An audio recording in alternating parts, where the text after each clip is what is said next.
Hey guys, subscribe for daily content. And if you're shopping for gear, make sure you check out the description for the newest items at some of the very best online retailers. There's also links for some of the items that I personally recommend. Thanks! What's going on YouTube? Metal Complex here, and welcome to this week's episode of The Knife Guy. You guys know, what I like to do on this series. I like to talk about stuff that occurred in the knife world over the last week or so, and that's kind of what I use to turn into topics. It's kind of a, everything else on my channel is directly like knife content, right? It's me reviewing knives or unboxing knives or doing top 10s or this or that. I really enjoy doing the Knife Guy because while there are knives present, it's more of a, sort of a podcast kind of discussion thing. And there are enough of you that enjoy this kind of break away from the regular content that I've continued to do it. So I want to say thank you to the people who have been watching Knife Guy. We're on episode 140 something. That's crazy. I love that so many people like this type of content, and so this is some of my favorite content to make. So I'm really happy that you guys have enjoyed this for. It's been years now. I honestly can't remember how long ago the first Knife Guy episode was, but very fun.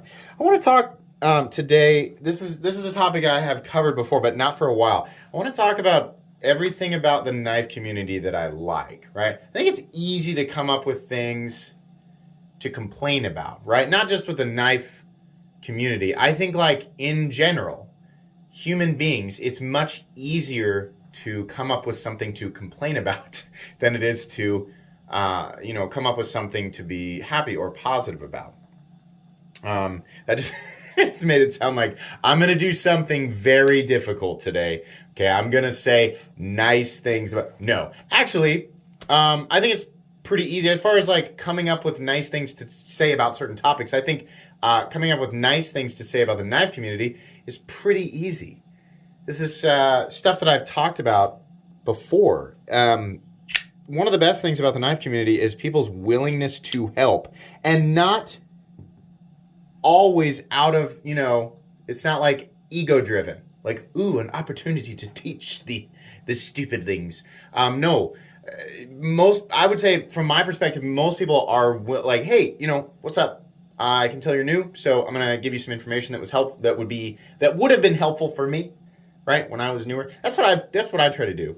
Roadblocks that I ran into when I was new, stuff that made it confusing. I think, gosh, it would have been helpful if somebody had explained this so much earlier. I wouldn't have wasted so much time thinking this way or doing this, right? So that's nice, right?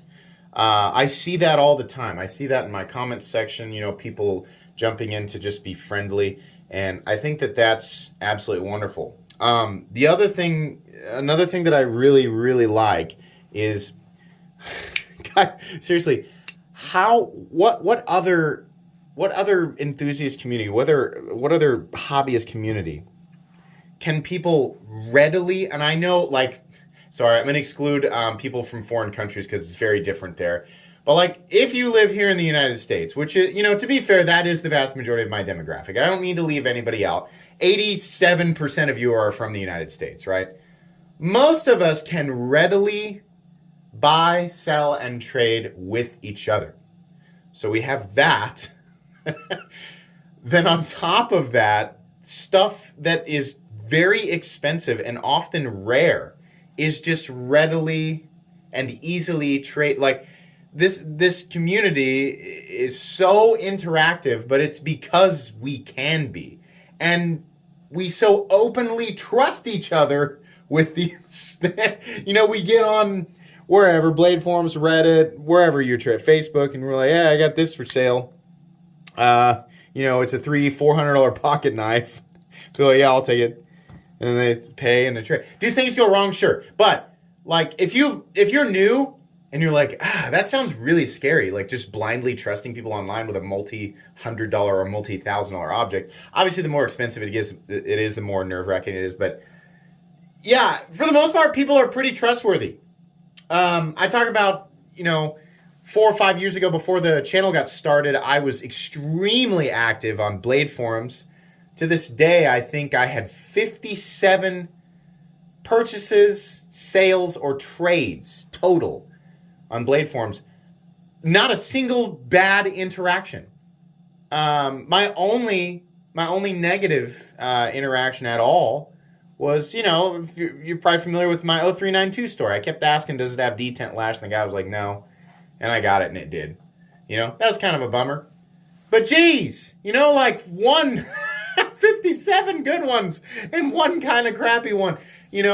Most people, and beyond that, now that I've run the channel, I mean, you could say I've had hundreds more.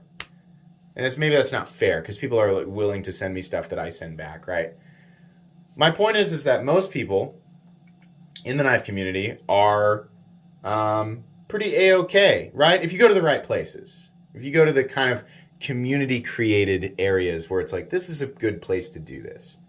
People are generally helpful, honest, informative. And I would say not ego-driven. Everybody has an ego, right? It comes out at opportune moments. Mine certainly does, right? It's like I can keep ego complex down until there's an opportunity for him to shine in. Oh, look what I know, right? Like people do that. I think that's a normal thing, right? But for the most part, people are good at just going, it's not really what they're after, right? They're just they're just looking for this. And so people are willing to give them that information. I really truly like that. I also love that, and this is not, you could say that this is a social media thing and that this is just how things are interconnected. So it's going to, it's less that the people in the community are good and it's just like a great thing that we do, and it's more about how social media is interconnected. Now wait a second. I would pump the brakes. People were like, how can you start debating the argument before you explain what the whole argument is?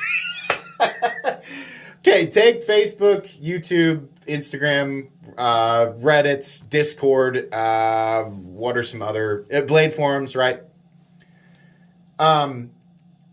People who are involved in one or more different social media platforms that are a part of the community, whether they are a knife maker, a manufacturer, a designer, content creator, a viewer, just a collector.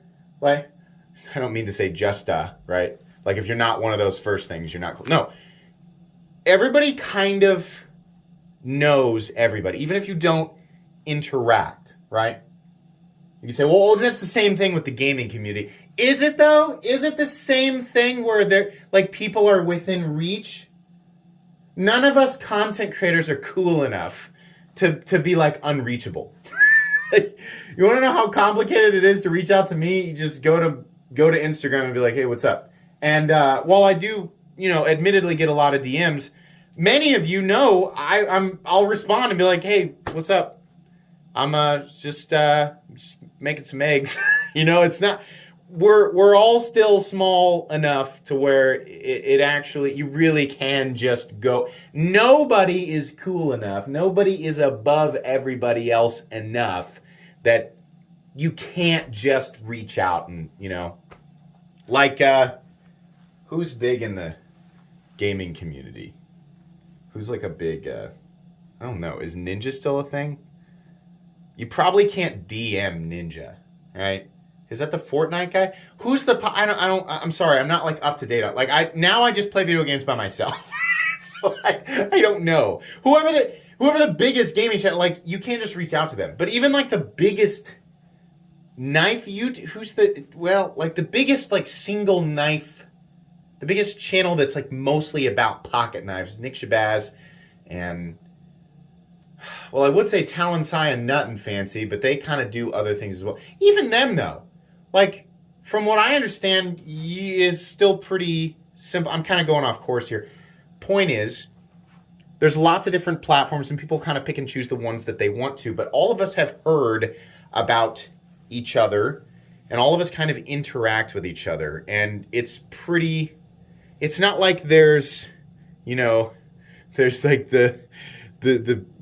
the seats, and then there's the upper tier, and then there's the balconies, and then there's the king's throne. It's not separated out like that. We're all kind of, the way that it feels like we're all walking on the same earth, right? The same ground, the same patch of grass. And I like that. It makes it easy to communicate. Very, very easy to communicate. And in a lot of ways, the knife community works like a hive mind. And I mean, any community does, but the hive mind of the knife community is pretty good. And what I mean by that, it's good at weeding crappy things out. And here we've reached the main course, right? The meat and potatoes of today's topic. My favorite thing about the knife community by a landslide is how efficient they are at shutting BS down. And I don't mean people yelling rah, rah, rah, complain, complain, complain, rah, rah, rah, rah, rah. No, quite the opposite. I love how efficient the knife community is at shutting that crap down. I love that.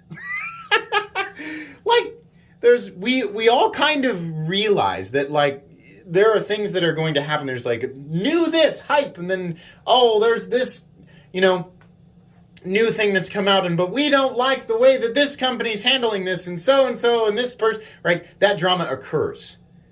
But think back, right? All the dramatic. Number one, there really aren't all that many dramatic events that occur in the knife world, right? Not really. Not compared to other communities, right? When they do occur, it's kind of like something's happening, right? People do that, and then you got the baseline angry people, right? They're like the ones who are actually impacted by it. They're really mad, but they probably, like, a few of them are justified. Then you have a huge wave of idiot dogpilers, and they're always there, right? They're not doing it. Those are the guys I was telling you, they wake up from the slumber of, like, they have no purpose, and then suddenly it's like, and there's just garbage falling off of them. Something to be a part of, right? So they're there, and then it burns very brightly for a short amount of time, and then is very rapidly shut down by the rest of the logical knife community, right? None of us really have the time or the emotional energy to allow that type of stuff to burn brightly, and it so swiftly gets even the biggest of controversies, right? Like, I'll make an example here without trying to reignite things. This was a big deal for little people who were like, yeah! And then everyone's just like, the same logic that always trumps everything else. It's just, well, if you don't like it, then don't buy it. And eventually, that overpowering logic, right? And it keeps getting, it's just like, now, I'm sorry, I don't care. But, the angry, the yelling, and it just can't be fueled because people are just so ready to stop caring because it's too much energy. Nick and I talked about this on the last, not exactly this, but this is my, I'm elaborating more into my thoughts on it. We were talking about how some people seem so ready to jump into to drama and let it affect them so thoroughly. Let it take control of their day to day. And some people will become dedicated to just being angry about that one thing. And Nick and I kind of had the same thought in that it's like, how do you have enough time for that? How? I have so many other things going on that need my attention. And I'm not talking about just YouTube. Obviously, my channel and the community that I've built here, which again is not my community. This is just a corner that people come to, and then you guys go to other places as well, right? But I care, I've got this to be concerned with, and then I have my real life and my family to be concerned with. I just don't have enough time, right? It's amazing what we were talking about. It's amazing that people find time to be that angry, and people who come to the conclusion that it is worth that much emotional investment. It is amazing. Fortunately, most people are not like that. Most people are, I'd like to assume, like me and go, I'm sorry, I just don't have I don't have time for this. I'm looking for the next thing that makes me happy. That's correct. I made a comment in an IFCA episode, and I went back and listened to it, and this is one of those times where I disagreed with myself. I said something like, and this was probably in a recent IFCA episode. I said something like, "There's no such thing as viral positivity, only negativity." Right? It seems to have like the truly viral potency, right? Because people are ready to. I think I should backpedal. I think I should retract that. I think that's incorrect. I think never is it more. There's never been a better example of viral positivity than at least from my perspective, in the knife community. People are so ready to be excited about something, right? With anything, like, literally anything. Here, watch this. I'll say a word, and then inevitably there will be a negative comment about it in the comment section, right? Here's the word. Ready? Magna cut. With any new thing that has a lot of hype or potential enjoyment surrounding it, right? There's always, you're gonna, like, here's the jet of Magna cut just speeding through, right? Light speed through the knife community, and then it's just dragging a couple of little anchors. That's going to be there, right? There's going to be some, but now, if there is an actual problem, that's the nice thing. And I think this could be said about any community. When there is, because it's not all sunshine and rainbows, when there is an actual problem, the knife community will uproot it. And efficiently, it'll either be ejected or it will be fixed. A lot of people, I think, aim to eject immediately, and that's, I don't buy into the whole, like, anything that I don't like should be canceled. Like, I think that's a toxic mentality. I don't like it, so it shouldn't exist, right? I think that's a stupid way to think. I think anybody who really, if you condenses their thoughts that much, and that's how they think, I think those people are stupid. And that might sound blunt or harsh, but that's honestly how I feel. No, I think that things that are unhelpful, or things that are false, or things that are corrupt, I think they should be molded, and this is a very bland statement, should be molded into something that is beneficial, should be altered. I think most things start out good, and then things kind of get in the way and alter, and then it ends up being that sometimes when things end up bad, that's why. So it's like, well, let's find out what happened here, and then let's see if we can kind of, rewind or take steps back, or, kind of sever, maybe sever some limbs that are reaching into bad, right? You understand what I mean? I'm generalizing. But the last thing that I think is, destroy it immediately. It's like, no, let's not do that. I'm not out to destroy things that make me mad that exist. Like, here's the thing. I don't like coleslaw. People are like, well, you gotta try it on a pulled pork sandwich. Okay, fine. It's decent on a pulled pork sandwich. You don't have to tell me that. I don't like coleslaw. Now, that doesn't mean that I want to go to, the main hub of coleslaw manufacturing, wherever that is. Let's say there's like coleslaw headquarters in the United States, right? It doesn't mean that I want to go burn the building down. I'm just like, well, I just don't, I'm not going to eat coleslaw, right? How it could be corrected, I don't know. For me, the correction is, well, I'm just not going to eat it, right? But what I'm getting at here is most people, I think, don't think that way. Most people don't think, well, if I don't like it, I need it to not exist. I can't stand that this exists in the same world as me. I simply cannot. It must be gone because I am made slightly uncomfortable by it. Stupid. But most people aren't that stupid. Most people will see an opportunity for, not a universally perfect answer for the community, but people will be like, well, if it was more like that, helpful input trumps the sort of cancellation nonsense. Always. It always, very, very efficiently. I had a conversation about this with somebody else the other day, and here's my evidence of it. If your YouTube settings are set correctly, right, any YouTube channel that you go to will have the most liked comments up top. And most of the time in the knife community, it's not always the case. A lot of times you see nasty stuff at the top of videos, right? Especially if the community, for whatever reason, doesn't like the creator or whatever. If we're just narrowing this down to YouTube, most of the time in YouTube videos that are, if it's like a knife community kind of thing, or it's like one of the other creators that you guys know and love, most of the time, all of the, people who are want to actively engage in the community and want to be helpful and, basically just be positive, that stuff is almost always at the top. You have to actually scroll down to the nonsense, negative stuff that nobody cares about.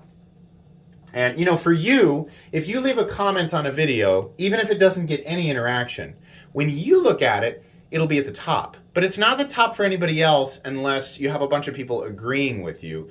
My point is that that's my proof that most people are, interacting in a positive way. Most people don't want to dwell on drama too much, even if there is, even if it does occur. It doesn't last very long. People get tired of it really quickly, and they just want to go back to the part that they like, which is sharing in the hobby that they love with other people who also love it, right? Seeking out the next thing that makes them happy. That's how I like to enjoy this. I can't stand, right? It's like, something happens, and I'm like, oh man, that sucks. Like, no part of my being wants to devote much energy to it. In fact, I feel like the best thing to do in most situations is when something is going badly, right? Sometimes things need to be pointed out, sure, right? But sometimes when like something's doing, the best thing to do is just ignore it completely and let it fizzle out on its own, right?